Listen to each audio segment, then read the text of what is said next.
Fala aí, galera do 8º ano, sejam todos muito bem-vindos e nós vamos falar sobre as revoltas separatistas, a Conjuração Mineira e também a Conjuração Baiana. Galera, eu quero, antes de começar aqui, pedir para vocês darem um like e também quero parabenizar a galera aí que depois de uma semana de prova aí, ó, exaustiva, vão estar estudando, a gente vai estar estudando aí agora, entrando no capítulo 16, beleza? Preste bastante atenção. Quero também parabenizar a galera que está fazendo aí as atividades, mandaram aí para mim as atividades, até tem os bilhetinhos, né? Tem uns comentáriozinhos bacanas também, tá? Sobre as atividades. Eu queria agora começar com vocês logo falando sobre a Inconfidência Mineira, para nós podermos ganhar tempo, o vídeo não ficar muito longo, beleza?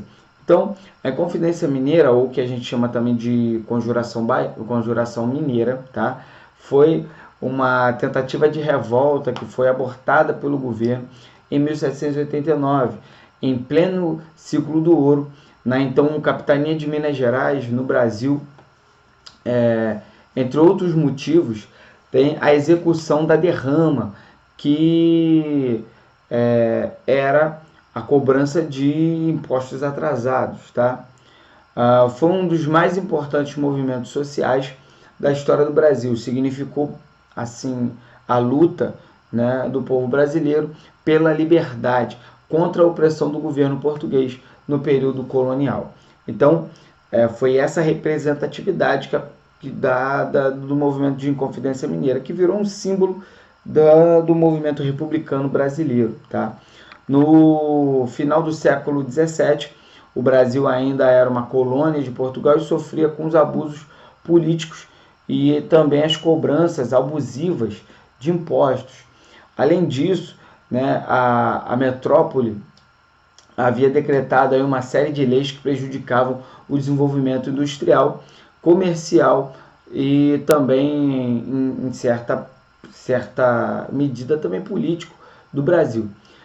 No ano de 1785, por exemplo, Portugal decretou a lei que proibia o funcionamento de indústrias fabris no território brasileiro, beleza? Então, algumas situações estavam acontecendo dentro do Brasil que estavam realmente impossibilitando o processo político brasileiro, tá bom? Então, nesse período, né, era uma grande havia, né, uma grande extração do ouro, principalmente na região das Minas Gerais.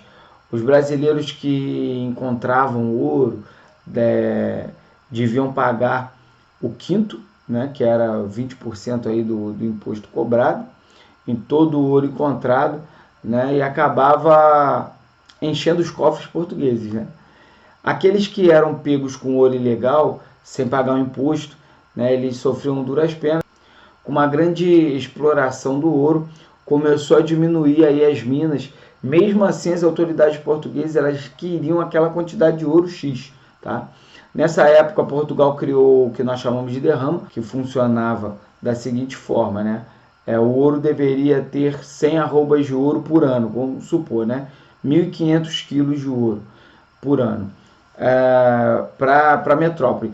Mas caso aí a região não atingisse esse objetivo desse valor, estavam autorizados os soldados do exército ou do governo a entrar nas casas, pegar tudo que tinha de valor para que chegasse a essa quantidade de ouro já estabelecida. Eles negligenciavam que havia uma diminuição, sim, da extração do ouro.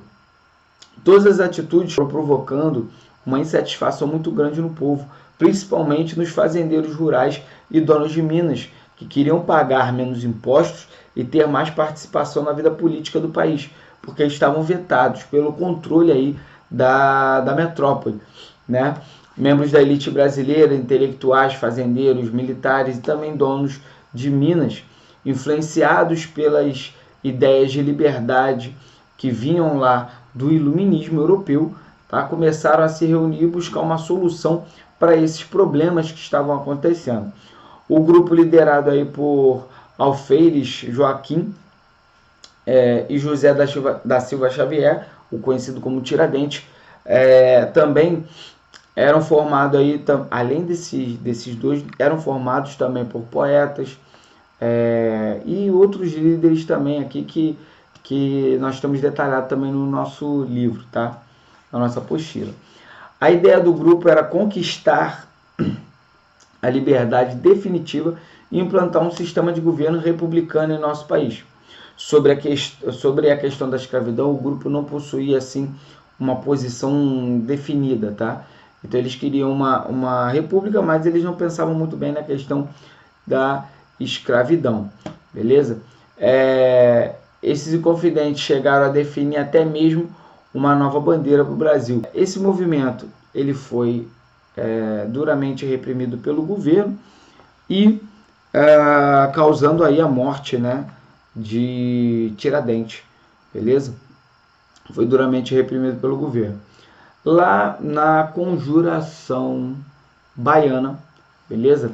Falando um pouco da Conjuração Baiana no século XVIII, os países, né, do mundo inteiro passavam por um intenso processo de transição política, motivado pelas ideias liberais, de igualdade, fraternidade, disseminados pela Revolução Francesa em 1789. Por mais que estourassem revoltas contra a colônia portuguesa no Brasil, muitas dessas organizações populares eram motivadas por interesses particulares, de grandes donos de terras e também das elites que governavam até aquele momento, beleza? Na avalanche da Revolução Francesa, a Conjuração Baiana, ou que a gente chama de Revolta dos Alfaiates, aconteceu em 1789 e tinha um caráter emancipacionista, tá? Exigia a independência do domínio português. Quando Salvador deixou de ser capital brasileira, acabou perdendo aí parte do investimento da coroa, que passou a ser secundário em todo o projeto de governo. O investimento passou a ser feito no Rio de Janeiro, onde a população também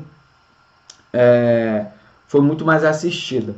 Já a população baiana acabou sofrendo aí uma grande crise econômica no estado, porque eles dependiam e muito dos investimentos do governo. Tá? A violência aumentou cada vez mais, com também saques a propriedades privadas e saques de mercadorias também.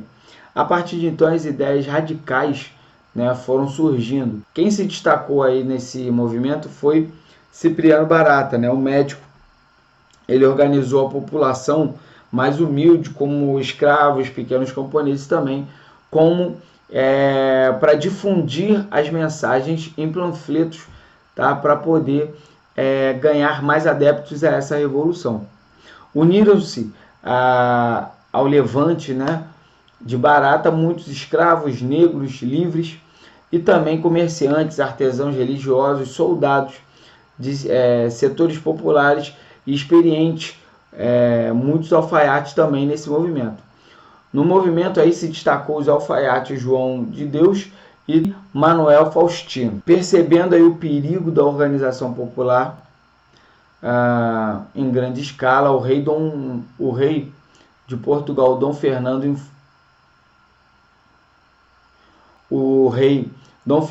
infiltrou homens do exército com os revoltosos e acabou surpreendendo. O rei conseguiu prender a maioria dos envolvidos e não hesitou em torturá-los. Os revoltosos mais pobres, como Fausto Nascimento, foram condenados imediatamente à morte por enforcamento, enquanto os intelectuais e mais abastados, como por exemplo, né, Barata e o professor Francisco, foram absolvidos pela coroa. A Conjuração Baiana é considerada uma importante revolta popular.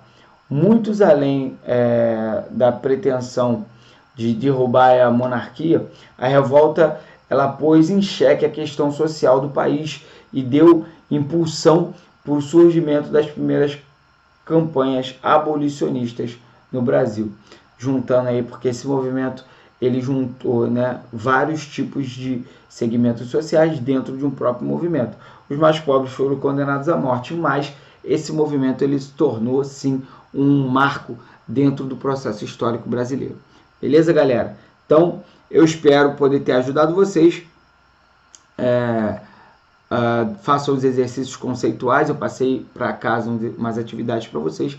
Vocês façam as atividades dos conceituais do livro e também as atividades que eu passei para casa. Beleza? Galera, ó, fiquem com Deus. Eu espero poder ter ajudado vocês. Fiquem com Deus e até a próxima aula. Valeu, valeu. Abraço.